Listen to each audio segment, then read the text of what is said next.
Okay, folks, last term we focused in a lot of detail at improving our English. We didn't spend a lot of time looking at the IELTS exam. Now you have a strong foundation on which to approach the IELTS exam, and I expect over the next 12 weeks your IELTS scores will improve most quickly because we're going to go into detail at every part of the exam, and I'm going to give you strategies of how you should approach each part. This video is about the writing.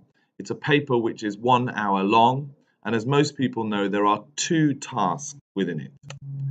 Task 1 needs to be at least 150 words long, and you should take about 20 minutes to do this. Task 2 is longer and is worth twice as many marks. You should therefore spend 40 minutes on task 2, and it needs to be at least 250 words long. Let's look in detail at task 1. The type of task that most people are familiar with are data questions. This is where you are given some numbers in the form of bar charts, pie charts, line graphs, tables, or a combination of these.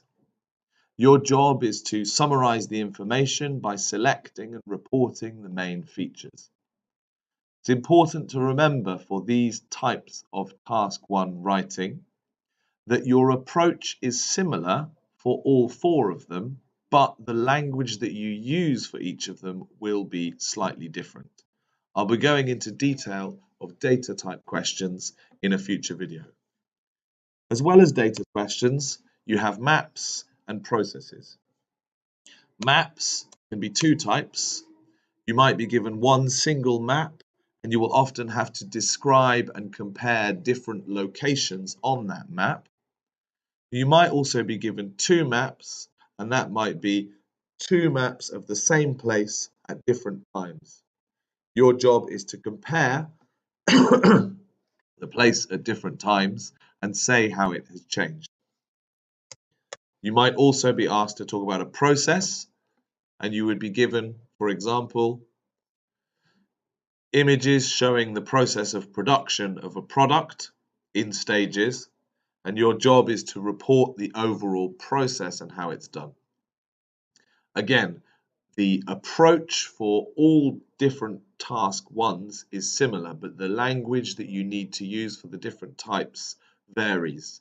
So in a future video, I'll go into detail of the types of approach and language that you should use for maps and for process diagrams. Now, task 2 is worth twice as many marks as task 1, so it's really important that we're aware of the questions you might be asked here. The most common and the one that most students know about are 2-sided comparative questions. Comparative means comparing, and in these questions you are comparing 2 things. For example, you might be comparing the advantages and disadvantages of something. You might also be asked to discuss 2 opposing viewpoints and compare them, and often give your own opinion. Another type of question which falls into this category, although there is some question over whether it's really a comparative type of question, is this: to what extent do you agree? Now, in this type of essay, you'll be given an opinion, and you'll be asked to explain if you agree with this opinion or not. You can talk about arguments for and against, but for this type of question, if you agree very strongly, you might only give arguments in favor throughout your essay.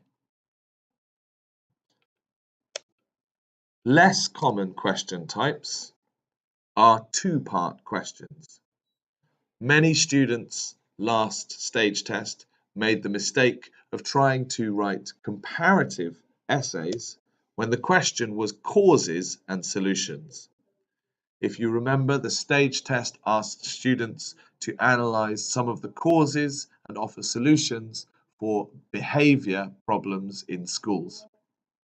Many students tried to compare different education systems because they made the mistake of not recognizing that this was a 2-part question, not a comparative question.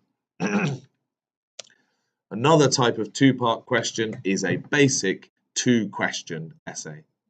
You'll be given a subject and two different questions to answer about this subject.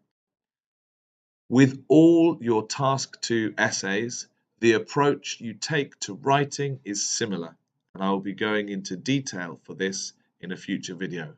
It's very important to remember, however, that if you are asked to write about advantages and disadvantages, you don't try to answer a "to what extent do you agree" essay, or if you're asked to write about two-part questions, you don't try to write comparative essays.